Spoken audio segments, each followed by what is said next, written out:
इंदौर के जोन 1 के गांधीनगर थाना पुलिस ने 6 ऐसे आरोपियों को गिरफ्तार किया है जो इंदौर में छिप करके चोरी की वारदातों को अंजाम दे रहे थे। गांधीनगर पुलिस ने जांच के दौरान 3 युवकों के पास से महंगे मोबाइल देखे और उनके फोटो लेकर जांच की तो पता चला कि आरोपी दिए गए पते पर नहीं रहते हैं।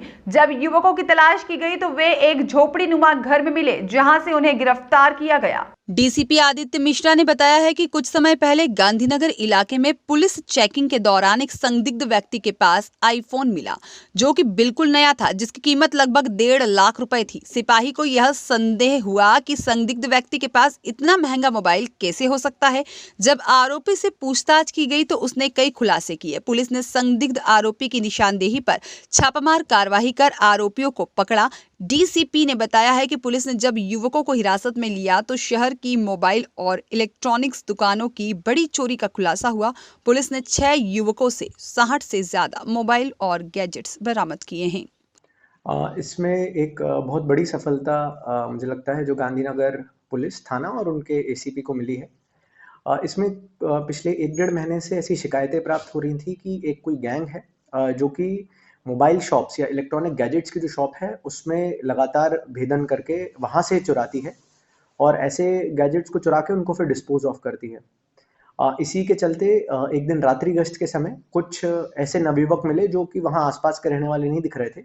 तो गांधीनगर की बीट जो पुलिस थी उनने उनकी तफ्तीश शुरू की तो पता चला कि उसमें एक जो युवक था वो देवास का रहने वाला है, जिसके संबंध में जब आपराधिक रिकॉर्ड और उसके पास जो मोबाइल मिला था उसकी तफ्तीश की तो पता चला कि एरोड्रम थाना क्षेत्र में करीबन 1 महीना पहले एक मोबाइल की दुकान में चोरी हुई थी, जहां से बड़ी मात्रा में करीबन 16-17 मोबाइल्स जो हैं वो चोरी हुए थे। उसमें से एक मोबाइल है जो उस युवक के पास था। उससे पूछताछ करने के बाद जब अन्य चीज़ों का खुलासा हुआ तो कुल 6 आरोपी अभी तक पुलिस ने हिरासत में लिए हैं, जिसमें देवास के हैं कुछ आरोपी।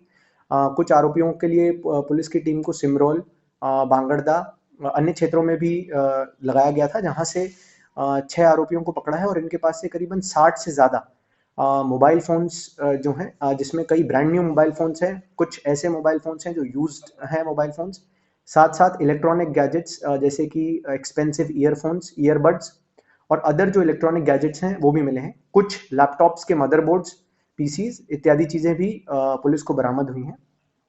इस पूरी गैंग के बारे में जब पिछले 3-4 दिनों से लगातार पुलिस इसकी तफ्तीश कर रही थी कि ये कहाँ रहते हैं, कहाँ उठते हैं और कहाँ-कहाँ इनके मोबाइल फ़ोन्स चले हैं, तो उसमें पता चला कि इन लोगों ने एक बहुत अच्छा मोडस ऑपरेंडी अपनाया था, जिसमें कि इन्होंने गांधीनगर क्षेत्र में एक टपरी में अपना एक अस्थायी रूप से घर बना रखा था, जहाँ पर ये दिन भर सोते थे और रात में उठ के इस प्रकार की घटनाओं को अंजाम देते थे। और उसके बाद किसी को भी बताने के लिए अपना एक जो पुराना मकान है मल्टी में, उस मल्टी में अपना मकान बताते थे, परंतु जब पुलिस के द्वारा तफ्तीश की गई तो ये लोग कोई मल्टी के निवासी नहीं थे। ये सिर्फ उस चौकीदार की मदद से वहाँ दुकान में रह रहे थे।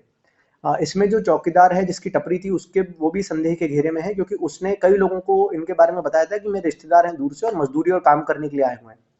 परंतु लगातार जिस तरह का सामान इनके पास से मिला है और पिछले कुछ दिनों में जब से ये घटनाएं हो रही हैं मोबाइल शॉप्स की और इलेक्ट्रॉनिक गैजेट्स की दुकान पे चोरी होने की, तो मुझे लगता है कि इसमें अन्य खुलासे भी होंगे। इसमें एक महत्वपूर्ण चीज़ जो सामने आई है कि इसमें कुछ आरोपियों का एटीएम लूट का भी पूर्व आपराधिक रिकॉर्ड रहा है और काफ़ी समय तक जेल में थे। अभी कुछ समय पहले ही ये जेल से छूट कर आए हैं। उस संबंध में एक बार जो कई प्रयास इंदौर में एटीएम लूट के हुए हैं, उसके संबंध में भी पुलिस अभी तफ्तीश कर रही है। जी, अभी तक इनके पास से 60 से ज़्यादा मोबाइल फ़ोन्स, ईयरफोन्स, हेडफोन्स और इत्यादि चीज़ें हैं। इसमें जो 6 लोग अभी गिरफ्तार हुए हैं उसमें उनके नाम हैं आकाश बघेल, विष्णु कटारिया, विष्णु डाबर, बंटी पजारिया, इमरान मंसूरी और उसी के साथ-साथ बबलू। इसमें से कुल 3 देवास के हैं, 2 इंदौर के रहने वाले हैं, 1 सिमरौल का रहने वाला है।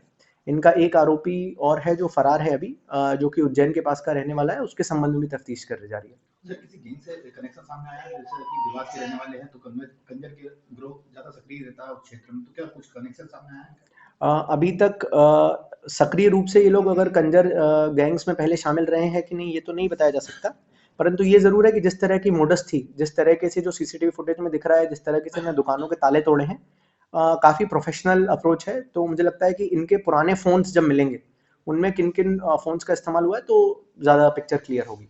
सर एक आरक्षक की महत्वपूर्ण भूमिका रही इस पूरे एपिसोड में। उसने पहले जो संदिग्ध नजर आया तो फोटो खींचा, उसके बाद आरोपी तक पुलिस पहुंची। जी, मुझे लगता है कि इसमें गांधीनगर थाने के जो सीआई सेल के हैं और जो थाना प्रभारी हैं, उनकी बहुत इम्पोर्टेंट भूमिका रही और उनकी अलर्टनेस से ही पूरी गैंग का पर्दाफाश हो पाया है। पिछले कुछ दिनों में सदर बाजार थाना क्षेत्र में भी अलर्टनेस और जियो टैगिंग के इस्तेमाल से एक चेन लूट का जो खुलासा है वो एफआईआर होने के पहले ही तत्काल पुलिस ने एक्ट करते हुए उसमें किया था। तो मुझे लगता है कि धीरे धीरे जिस प्रकार से नाइट पेट्रोलिंग इंप्रूव हो रही है, टेक्नोलॉजी का यूज हो रहा है। जय सिमरिया की रिपोर्ट।